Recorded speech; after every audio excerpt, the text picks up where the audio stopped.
Subscribe करें हमारे channel को और रेगुलर अपडेट पाने के लिए बेल आइकन को प्रेस करना ना भूलें।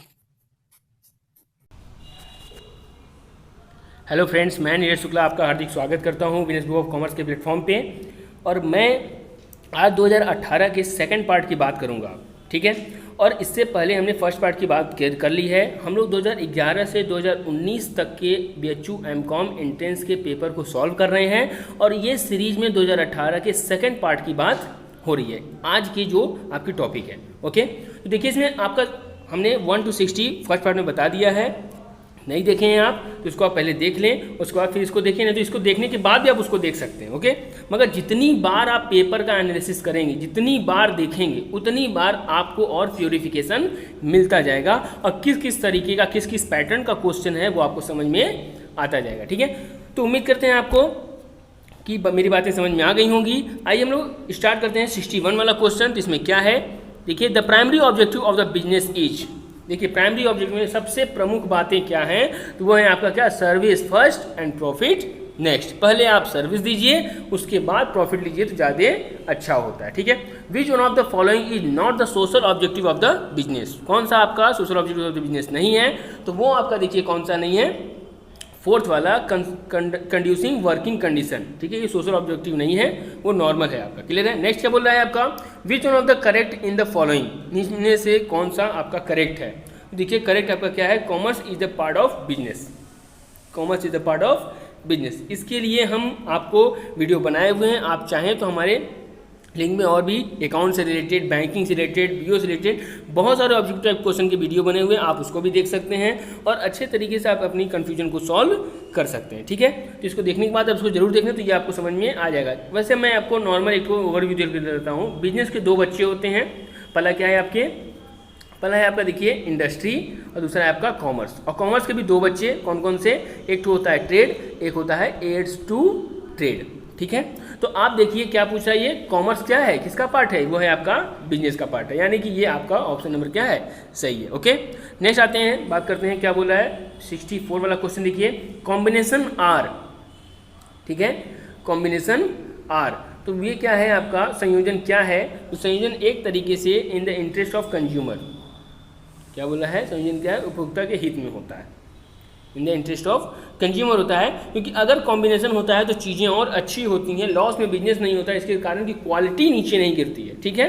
ये क्या होता है, ये कंज्यूमर के ये फेवर में होता है, ठीक। आते हैं BHU के क्वेश्चन के अकॉर्डिंग हम आपको बता रहे हैं इसको, ठीक है।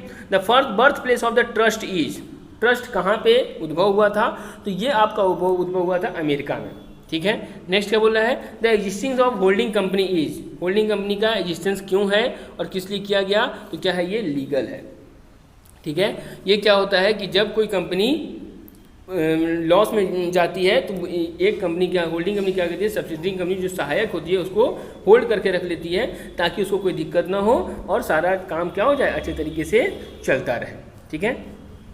नेक्स्ट देखिए क्या बोल रहा है, the origin of pool in America was. देखिए, ये भी क्वेश्चन कई बार आ चुका है और इस बार फिर हम लोगों को देखने को मिला।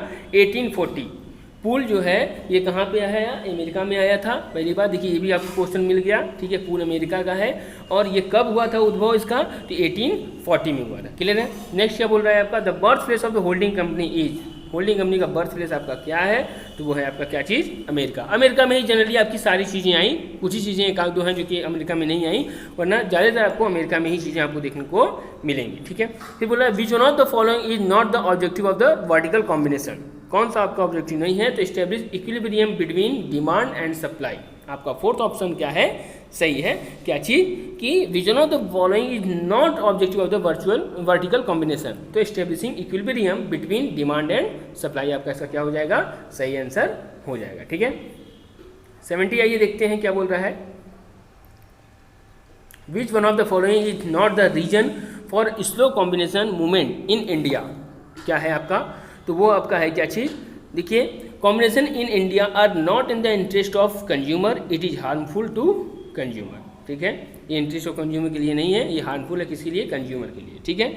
Not the reason for slow combination movement in India, इसलिए हम आपको ये थर्ड वाला ऑप्शन आपको क्या है, BHU इसको ही सही बोला है, इसलिए हम आपको बता दिए। In line and staff organisation staff is, line and staff organisation क्या है? देखिए लाइन ऑर्गेनाइजेशन क्या है? सबसे ओल्डेस्ट फॉर्म ऑफ ऑर्गेनाइजेशन है, ठीक है। अगर पूछेगा तो आप ये बताएंगे।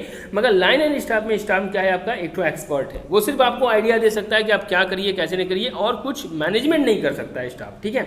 वो क्या होता है? एक्सपर्ट्स होता है। नेक्स्ट आते हैं, आपका क्वेश्चन देखते हैं क्या बोल रहा है कि for large size enterprise the most suitable form of organisation is, most suitable organisation आपका कौन सा है? तो 72 का आपका क्या है? लाइन एंड स्टाफ ऑर्गेनाइजेशन है, ठीक है। रेखा और कर्मचारी संगठन आपका क्या हो जाता है? सबसे सुटेबल हो जाता है लार्ज साइज बिजनेस के लिए। In which form of organisation the foreman becomes the driver of his subordinate instead of their leader, क्या होता है? तो वो आपका होता है कौन सा? लाइन ऑर्गेनाइजेशन में, क्लियर है, यानी कि रेखा संगठन। फिर क्या बोल रहा है? देखिए the definition of management given by Lawrence A एप्ले indicates the, वो क्या आपको इंडिकेट्स करता है? तो वो आपका इंडिकेट्स करता है एफर्ट ऑफ अदर्स, यानी कि दूसरों का प्रयास, क्लियर है। लॉरेंस ए एप्ले का इंडिकेशन दिया जाता है, ठीक है। आते हैं देख लेते हैं इसको हिंदी में भी। लॉरेंस ए एप्ले द्वारा प्रस्तुत प्रबंध की परिभाषा इंगित किस चीज़ के लिए करता है? दूसरे व्यक्तियों के प्रयास को, यानी कि ऑप्शन नंबर 1 हम लोग सही किए थे। नेक्स्ट क्या बोला है? In advance country like USA, France, Germany, UK and Japan the development of management has been in the form of, किस फॉर्म में होता है? तो ये आपका क्या है? एक तरीके से देखा जाता है प्रोफेशन के तौर पे, यानी कि एक पेशा बन गया है ये वहाँ का, ठीक है। कि आप जैसे आप लोग MBA वगैरह नहीं करते हो, ये क्या एक पेशा बन गया कि आप MBA किए हो यानी कि आप अच्छा मैनेजमेंट कर सकते हो, लोग ऐसा मानते हैं। अब कितने अच्छे से आप पढ़े हो ये आपके ऊपर डिपेंड करता है, ठीक है। The founder of scientific management concept is, देखिए फाउंडर कौन है आप इसके? FW टेलर, ठीक है। और ये टेलर कहाँ के थे? अमेरिका के थे, क्लियर है। आगे आते हैं, क्या बोल रहा है? अच्छा, तो बात आती है सर इसमें है कि नहीं है? नहीं है। हेनरी फ्योल है एक ठो, वो एडमिनिस्ट्रेटिव मैनेजमेंट के फादर कहे जाते हैं, ठीक है। When was scientific management introduce? देखिए पहली बात तो इन्होंने टेलर में दिया, और कब दिया? 1913 में दिया, क्लियर है। कितने में? 1913 में आपको दिया। टेलर 13, ऐसे याद करिए, बहुत अच्छे तरीके से आपको याद हो जाएगा, ठीक है। नेक्स्ट आते हैं हम लोग, social responsibility of the management is not towards हुम, किसके द्वारा ये नहीं माना जाता है? तो ये आपको फाइनेंशियल एस्पेक्ट के लिए नहीं बोला जाएगा, ठीक है।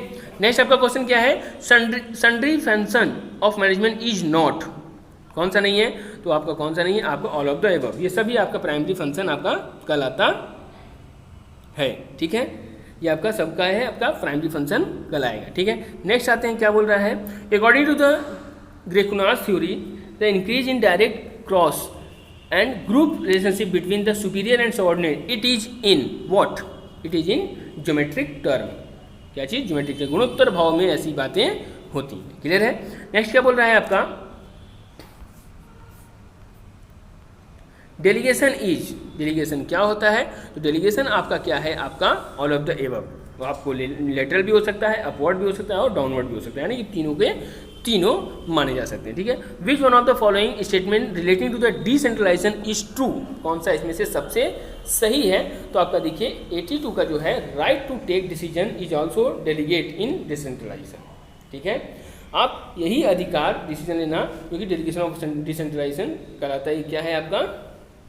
ट्रू माना जाएगा, क्लियर है। यानी विकेंद्रीकरण के निर्णय लेने का अधिकार भी सौंपा जाता है, ठीक है। आप केवल विकेंद्रीकरण दे दिए, मगर आप किसी को निर्णय लेने का अधिकार, डिसीजन लेने का अधिकार नहीं दिए तो कोई मतलब नहीं निकलेगा, ठीक है।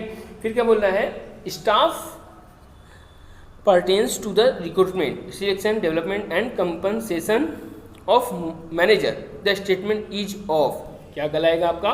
तो ये आपका कहलाएगा क्या जी? थियो हेमन, क्या कहलाएगा आपका? थियो हेमन कहलाएगा, ओके। चलिए नेक्स्ट क्या बोला है, देखिए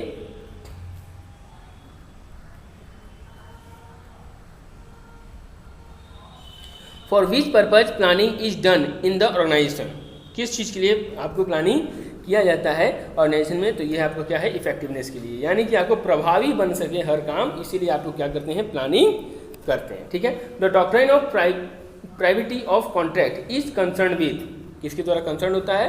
तो ये आपके द्वारा, किसके द्वारा होता है? आपका कंसिडरेशन के द्वारा, क्लियर है। Doctrine of privity of contract, यानी कि रहस्य का संविदा का सिद्धांत क्या है आपका? ये है क्या चीज़? प्रतिफल। Unpaid seller has a right to, unpaid share क्या कर सकता है, तो अनपेड शेयर आपका क्या कर सकता है, लियन कर सकता है, यानी ग्रहणाधिकार कर सकता है। ओके, फिर देखिए क्या बोल रहा है 87 देखिए, बोला an agreement not enforceable by law is said to be, जो इन्फोर्सेबल बाय लॉ नहीं होता है वो क्या होता है, वाइड होता है, यानी कि शून्य कहलाता है, ठीक है, शून्य करार होता है। ठीक है, नेक्स्ट क्या बोला देखिए,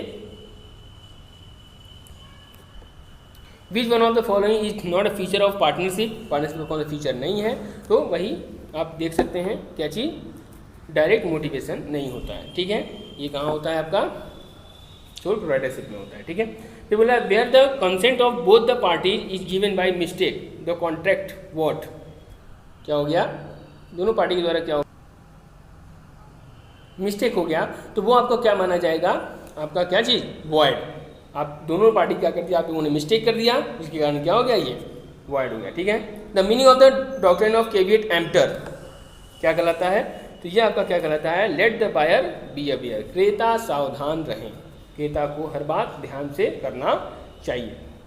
फिर क्या बोला देखिए, oppose to public policy means, public policy के अगर अपोज होता है तो उसका मतलब क्या कहलाता है, उसके मतलब कहता है if the court regard it as immoral, मतलब क्या हो गया, वो अनैतिक हो गया, जिसके द्वारा अगर न्यायालय उसे अनैतिक माने तब क्या होता है, ये अपोज माना जाता है। ठीक है, और contract to do or not to do something if some event collateral to such contract does or does not happen in each called, क्या कहलाता है, वो आपका क्या कहलाता है, आपका कंटीजेंट कॉन्ट्रैक्ट कहलाता है, यानी संयोगी अनुबंध। ठीक है, जो किसी घटना के होने या न होने पे होता है।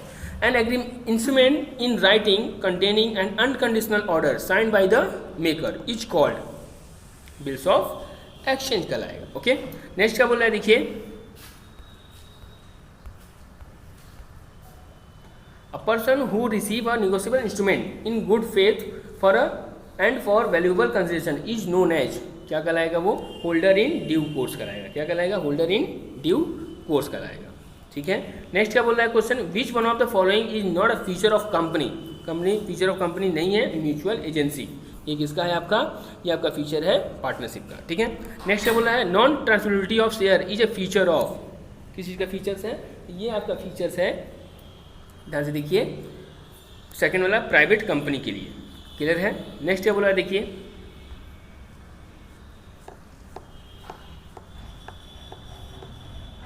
Actual money is related to, actual money किससे संबंधित होता है, तो ये आपके संबंधित होता है किसी से, commodity money and representative money. Option number second आपका क्या है, सही है, commodity money and representative money. ठीक है, वस्तु मुद्रा और प्रतिनिधि मुद्रा से। ठीक है, थोड़ा सा ये ब्लर हो गया है, थोड़ा समझ लीजिएगा इसको, हम बोल तो दे रहे हैं वैसे भी। ठीक है, बोला है कमोडिटी पेपर मनी क्या होता है। ठीक है, commodity paper money, convertibility paper money क्या होता है, तो ये आपका कब ज़्यादा काम आता है, आपका ये आता है आपका फर्स्ट मुद्रास्फीति पर रोक लगा सकती है। ठीक है, can put depend on inflation. ठीक है, ये आपको क्या करता है, इन्फ्लेशन से आपको बचा लेता है। क्लियर है। नेक्स्ट क्या बोला है, on which the Gresham's law is not applicable, किसमें आपका ग्रेसम्स लॉ नहीं होता है, तो फिएट मनी में। ठीक है, यानी कि प्रादिष्ट मुद्रा में आपका ग्रेसम्स लॉ क्या होता है, एप्लीकेबल नहीं होता है। ठीक है, नेक्स्ट आपको देखते हैं क्या बोल रहा है, which principle of note issue is also called security principle, किस नाम से जाना जाता है, तो ये आपका क्या होगा, करेंसी प्रिंसिपल, यानी कि क्या हो गया, चलन सिद्धांत जो होता है आपका क्या होता है, सिक्योरिटी प्रिंसिपल के नाम से जाना जाता है। ठीक है, in comparison to Fisher's approach, in comparison to Fisher's approach which one of the following statement is true for Cambridge approach, Cambridge approach के अकॉर्डिंग कौन सा ये सही है, तो आपका कौन सा है, 4, more importance of demand for money, demand for money का क्या है, मोर इंपॉर्टेंस माना गया। ठीक है, according to Friedman quantitative theory of money the elasticity of demand for money in relation to the general price level is, क्या माना जाता है, तो ये आपका माना जाएगा क्या, 1। क्लियर है। नेक्स्ट क्या बोला देखिए, 102 हो गया, 103 पे आते हैं, क्या बोला, since when banking companies act 1949 is termed as banking regulation act 1949, पहले ये क्या था, बैंकिंग कंपनीज एक्ट के नाम से था, मगर ये फिर क्या हो गया, बैंकिंग रेगुलेशन एक्ट के नाम से हो गया। ये कब हुआ आपको, तो 1 मार्च 1966 में ये काम आपको हुआ। क्लियर है। नेक्स्ट क्या बोल रहा है, देखिए 104, under which section of the banking regulation act of the RBI a company can draw licence for banking business. कब हुआ, तो ये आपका कब हुआ, आपका first section 22 subsection 1, section 22 subsection 1 आपका क्या हो गया, ये लाइसेंस देता है। ठीक है। नेक्स्ट क्या बोलता है, of all the assets of a bank the most profitable asset is, most profitable assets क्या है आपका, तो लोन्स एंड एडवांसेज है, यहीं से इनको क्या होता है, पैसे मिलते हैं। ठीक है। नेक्स्ट क्या बोला, देखिए ध्यान से, the objective of the IFC is not to, कौन सा इसमें से ऑब्जेक्टिव आपका नहीं है, तो इंकरेज कंजोरियंटिज्म फाइनेंस। ठीक है, ऋण संघों को प्रोत्साहन देना, ये आपका क्या है, ऑब्जेक्टिव नहीं है। फिर बोला JM Keynes has classified money, JM Keynes जो है वो मनी को किस उसमें क्लासिफाइड किए हैं, तो वो आपको एक्चुअल मनी और मनी ऑफ अकाउंट, यानी कि वास्तविक मुद्रा और हिसाब की मुद्रा के नाम से इन्होंने बताया, किसने, जेएम किन्स ने। फिर ये बोला है 108 का, देखिए which one of the following is not a characteristics of a bimetallism. Bimetallism क्या, दो मुद्रा द्विधातुमान की बात ये कर रहा है। ठीक है, तो 108 का क्या होगा, थर्ड ऑप्शन क्या होगा आपका, करेक्ट हो जाएगा, the ratio between the gold and silver coins is fixed by market rate. ये क्या है आपका, कैरेक्टरिस्टिक्स का नहीं है। ठीक है। फिर आप लोग आते हैं 109 पे। 109 देखिए क्या बोल रहा है, which one of the following is not the responsibility of a business economist. कौन सा इसका रिस्पॉन्सिबिलिटी बिजनेस इकोनॉमिस्ट का नहीं है, तो आपका कौन सा नहीं है, ध्यान से देखिए, तो ये है आपका क्या कि रिक्रूटमेंट एंड सिलेक्शन। ये आपको किस चीज़ से, बिजनेस इकोनॉमिस्ट का ये रिस्पॉन्सिबिलिटी है ही नहीं। ठीक है। हाँ, कैपिटल एम्प्लॉयड है, reasonable profit on capital employed, make successful forecasting, information of the management of for years, ये सब है, मगर ये रिक्रूटमेंट एंड सिलेक्शन जो है वो मैनेजमेंट की बातें हैं, तो आप इकोनॉमिस्ट से बात मत करिए। ठीक है। Business economist mainly helps the firm in decision making and, और किस चीज़ के लिए बात करता है, तो ये आपका बोलता है किस चीज़ के लिए, प्लानिंग के लिए। डिसीजन मेकिंग तो ये देता ही है और प्लानिंग भी देता है साथ ही साथ में। ठीक है। 11 देखिए, demand water paradox of utility was explain by, किसके द्वारा ये बताया गया, तो ये बताया गया आपके किसके द्वारा, मार्शल जी के द्वारा बताया गया। ठीक है। फिर बोलिए क्या बोला, indifference curve was first use in the year, किस ईयर ये यूज हुआ, तो 112 का देखिए ऑप्शन क्या है, 1881 में, और इसको फर्स्ट टाइम किसने दिया था, तो फ्रांसिस एस्ड्रो एडजवर्थ ने इसको दिया था। ठीक है। इस चीज़ को भी थोड़ा सा याद रखिए, हो सकता है कि पेपर टफ बनाए तो ऐसा भी क्वेश्चन पूछ सकता है। ठीक है। और इंडिफरेंस कर्व का जो शेप होता है वो क्या हो सकता है, कन्वेक्स टू द ओरिजिन होता है, इस चीज़ को आप ध्यान दीजिए क्योंकि ये पूछता है कई बार question. The proportionate method of elasticity of demand measurement was propounded by, किसके द्वारा ये प्रपोन किया गया, तो ये आपको किया गया किसके द्वारा, मार्शल जी के द्वारा। ठीक है। मगर जो BHU आपका दे रहा है क्या देना आंसर, वो आपका क्या दे रहा है, फ्लक्स दे रहा है। ठीक है। मगर आप सर्च कर लीजिए, कहीं भी देख लीजिए, मार्शल ही इसका आपका क्या हो जाएगा, आंसर माना जाएगा। ठीक है। फिर क्या बोला है, the demand for the commodity is said to be elastic if the total amount spend for the commodity is, तो किसके लिए ये, मोर देन, आपका ऑप्शन नंबर थर्ड जो है, more than the price is low and less when the price is high. Demand for the commodity is said to be elastic if the total amount spend for the commodity. अब ध्यान दीजिए, आप ही बताइए, जब आपका मोर than the price is लो, जब price लो होता है तो आप ज़्यादा खरीदते हैं, और जब प्राइस हाई होता है तो आप क्या करते हैं, कम खरीदते हैं, या आपका भी सोच होगा ही। ठीक है। आते हैं नेक्स्ट पे 105 पे, क्या बोल रहा है, the correct relationship among the AM, GM and HM।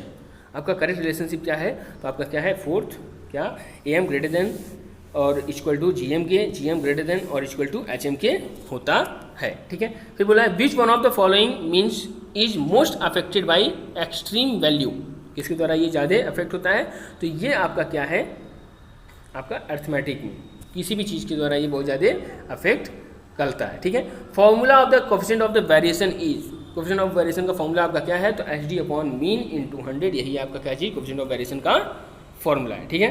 तो ध्यान दीजिए, इससे आपको ये समझ में आया कि आपको फॉर्मूला भी स्टैट्स का देखना पड़ेगा एक बार, क्योंकि फॉर्मूला भी आप जा सकता है, दे सकता है। ठीक है।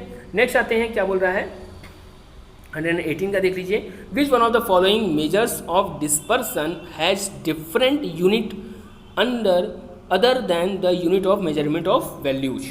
ठीक है, तो ये क्या बोलना चाह रहा है, तो ये है आपका क्या फोर्थ वाला वेरिएंस, क्या है मेजरमेंट ऑफ द वैल्यू, ये है आपका भिन्न माना गया है इसमें से। ठीक है, which is the most preferred type of average for index number, कौन सा आपका एवरेज माना गया है, तो ये आपका माना गया है कौन सा, दूसरा देखिए ज्योमेट्रिक मीन।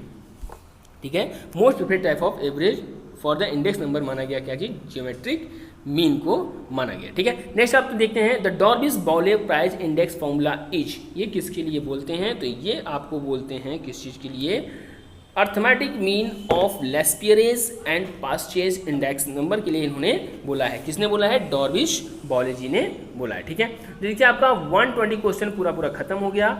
हम अपने डिस्क्रिप्शन में आपको और भी आप हमारे किस किस जगह से जुड़ सकते हैं ये हम बता देंगे, तो आप हमसे फेसबुक पेज पे जुड़ सकते हैं। वहाँ पे क्या है, आपको अच्छे क्वेश्चन दिए हुए हैं, आप उस क्वेश्चन को करिए, और हमारे और भी सारे देखेंगे तो अकाउंट के, बैंकिंग के, बीओ के, ये सब हमने ऑब्जेक्टिव टाइप क्वेश्चन बनाए हैं, तो उसको भी आप सॉल्व कीजिए, अच्छे से समझ में आएगा आपको। जितना आप क्वेश्चन सॉल्व करेंगे उतना आपका बीएचयू में रहना आसान हो जाएगा, ये बात ध्यान दीजिएगा। ठीक है, तो जितनी अच्छी तरीके से आपकी पढ़ाई होगी उतनी अच्छी तरीके से आपकी वहाँ पे इन्जॉयमेंट होगा, ये भी ध्यान दीजिएगा। ठीक है, इन्जॉय वही करता है जो पहले मेहनत करता है। ठीक है, तो पहले आप मेहनत कीजिए अच्छे से, तो आपको आराम से आप वहाँ पे 2 साल तो कोई दिक्कत होगी ही नहीं, और फिर उसके बाद का भी आपका रास्ता खुल जाएगा। तो इसलिए आपको तैयारी करनी बहुत ज़रूरी है। मैंने पूरी कोशिश किया है कि 11 से लेकर 19 तक का पेपर आपको प्रोवाइड कर रहा हूँ, जिसके थ्रू कि आपको बहुत चीज़ें समझ में आ जाएंगी। और हमारे आप इंस्टाग्राम पर भी, फेसबुक पेज पे भी और टेलीग्राम चैनल पे भी, तीनों का तीनों हमारा एक ही नाम है, वीएनएस ग्रुप ऑफ कॉमर्स। आप उस पर जाके जुड़ सकते हैं, जिसके थ्रू कि आपको और अच्छे latest knowledge, latest update, latest pattern, आपको हर चीज़ वहाँ पे पता चल सके। इसलिए आप ज़रूर से ज़रूर आप उस पर हमसे जुड़ें। ठीक है, और अगर वीडियो अच्छा लगे हो तो अपने दोस्तों को भी बताएं, और लाइक करें, शेयर करें और सब्सक्राइब करें, ताकि हमारा और मोटिवेशन हो और हम आप लोगों को और अच्छे से अच्छी चीज़ें प्रोवाइड कर सकें। तब तक के लिए धन्यवाद।